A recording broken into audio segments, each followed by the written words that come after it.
por que eu preciso entender, o que eu posso fazer, o que isso pode colaborar com a minha prática diária. Então, a prevalência é muito alta, em particular associada à depressão, que cada vez mais aumenta na população mundial, e a associação da depressão com outras comorbidades é um fator de risco cardiovascular. Então, existe uma sincronicidade, uma associação entre doença psiquiátrica, depressão e hipertensão. E muitos medicamentos que vocês fazem uso têm associação com hipertensão, aumento na pressão arterial, principalmente os inibidores de recaptação da norepinefrina e da serotonina, e alguns medicamentos que vocês podem começar a implementar na terapêutica desse paciente pode causar algum tipo de associação farmacológica com os medicamentos aí iniciados. Principalmente, eu acho que eu diria beta-bloqueadores e agonistas alfa-1, são medicamentos como a clonidina, que a gente faz uso para o controle da pressão do paciente e podem interferir com a farmacocinética dos medicamentos. Além de, obviamente, associações com álcool, cocaína e coisas que a gente sabe que aumenta a prevalência associada a doenças psiquiátricas. E aí tem um mnemônico. Eu tentei ao máximo fugir de algo clichê, mas eu tive que usar uma que é igual ao Masterclass, então é Master. Muito fácil de lembrar.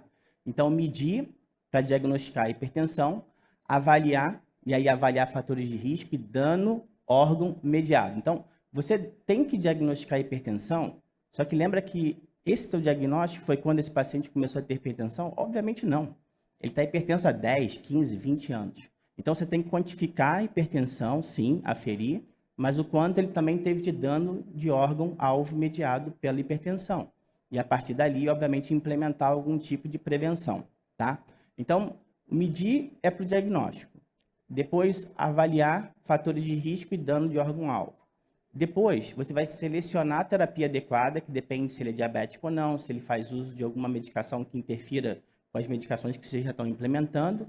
E eu rasguei o dicionário, Aurélio, e botei o E de avaliar a resposta, para tentar manter o máximo. Duas coisas que eu queria deixar sobre avaliar a pressão arterial é que você tem que ter 2 a 3 visitas. Então, você nunca faz o diagnóstico, quase nunca, tem uma exceção à regra, numa única visita. Então, esse é um ponto claro. E a segunda coisa que a gente está solicitando, sugerindo, é que essa segunda medida de avaliação para diagnosticar, você peça algum exame que a gente chama out of office, que é a medida da residência, MRPA, ou MAPA. Então, por quê? Porque a gente sabe que tem a hipertensão do avental branco, tem a hipertensão mascarada, que são possibilidades, quase 25% dos pacientes têm essas duas entidades. Então, é uma pseudo-hipertensão que você não sabe, e do ponto de vista prático, é um estresse mediado pelo jaleco branco, pela presença do médico. Então, a gente tenta, nessa segunda medida para diagnosticar, pedir realmente uma medida dessa que tem uma isenção, uma menor relação com o estresse. Além disso, tem duas coisas que são importantes. Uma, se você aferir, sempre afira em 2 membros, tá? O braço esquerdo geralmente tem uma pressão um pouco maior. Então, mede em 2, idealmente 3 medidas e faça uma média. Porque exatamente tem essa diferença do estresse e do membro. E se você puder também medir no membro inferior, que aí você tem uma associação com o índice tornozelo braquial. O exame físico e a história é muito importante, principalmente para quê? Para suspeitar de lesão de órgão-alvo e hipertensão secundária. 5 a 10% dos pacientes têm hipertensão secundária. Então, hipertireoidismo, feocromocitoma, coarctação da aorta, doenças renais parenquimatosas, fibrodisplasia, tudo isso é pela história exame físico, que você vai suspeitar. E aí você pode ter que pedir alguns exames secundários a esses que eu estou referindo agora, para tentar fazer um diagnóstico de hipertensão secundária. 5 a 10% dos pacientes têm essa condição. Então, basicamente, a gente pede um sódio de potássio, eu acrescentaria nessa lista um hemograma, com um exame muito simples, creatinina, e você tem que fazer a aferição do GFR, medir, colesterol, perfil lipídico, basicamente, ácido úrico e eletrocardiograma. Se ele tiver algum, primeiro, diagnóstico de hipertensão prévio, sem avaliar a lesão de órgão-alvo, ou você diagnosticar lesão de órgão-alvo, porque você tem um exame prévio, por exemplo, com fundo de olho, aí você examina os órgãos que principalmente têm algum dano secundário à hipertensão. Cérebro, coração, rim, vasos, grandes vasos, carótida e membros inferiores, ou cérebro, a gente geralmente pode ter algum tipo de dano, e aí a gente ter que lançar mão de um exame mais complexo, tá ali a relação dos exames. O que mais vocês precisam saber?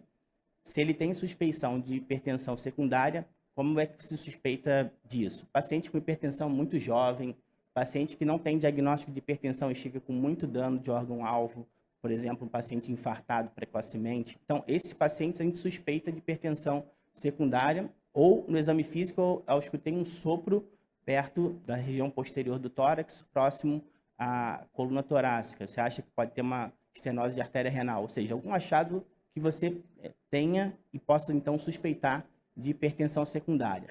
Se ele tiver hipertensão e lesão aguda de órgão, um déficit motor, dor precordial, ou seja, isso é uma emergência hipertensiva ou urgência, você vai mandar para o hospital e pronto.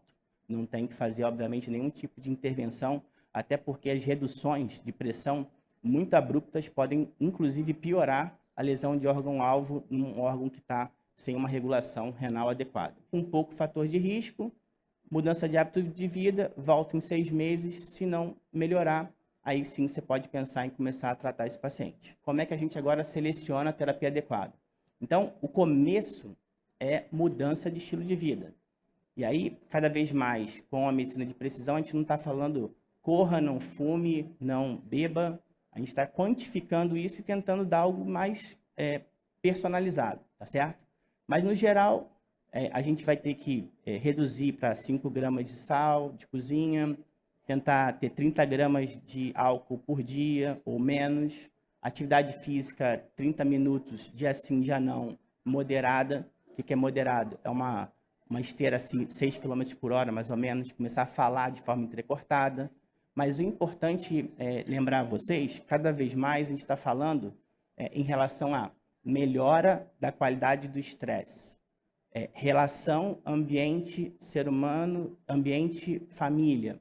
Então, a melhor terapia é você melhorar essas relações, porque o estresse mediado, a doença estresse mediada é muito intensa, então não adianta só não comer, não beber, não dormir bem, não fazer essas outras coisas, não mitiga a hipertensão, basicamente só aumenta a chance desse paciente ficar mais hipertenso. Então, primeira coisa, não deixe de lado o comportamento, que basicamente é o que mais, e a gente sabe, é difícil mudar no ser humano. Agora eu vou começar a tratar.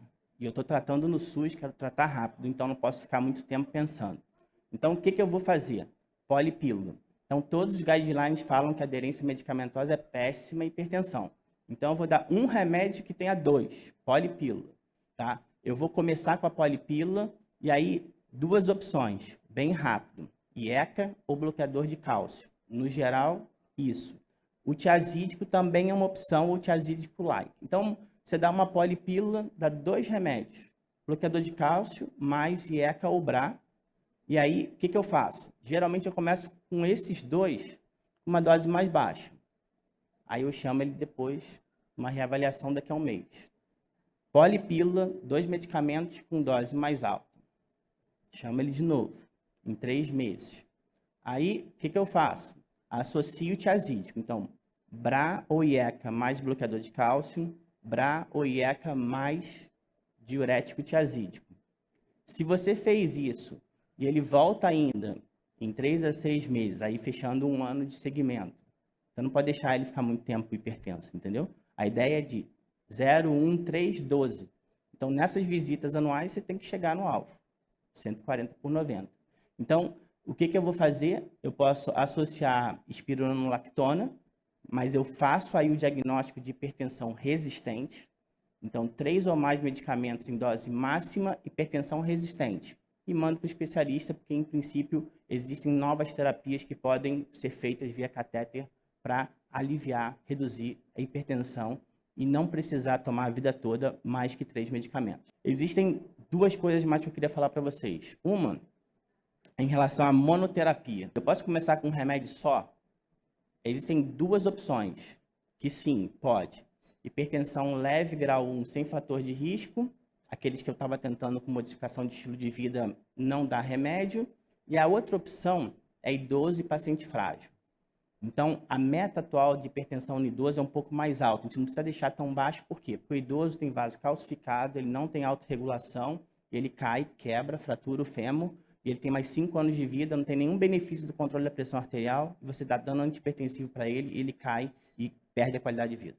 Então, eles falam 80 anos, mas eu geralmente adoto uma meta mais branda, a partir de uns 65, 70 anos, que eu acho que do ponto de vista prático é melhor para o paciente. Outra coisa que está na diretriz, beta-bloqueador não tem sido usado mais como primeira escolha, a gente sempre deixa como secundário. Beta-bloqueador não é muito efetivo como antihipertensivo e tem um monte de efeito colateral, principalmente em jovem. Então a gente não deve começar de cara com beta-bloqueador, salvo que o paciente já tenha doença coronariana ou tenha tido insuficiência cardíaca.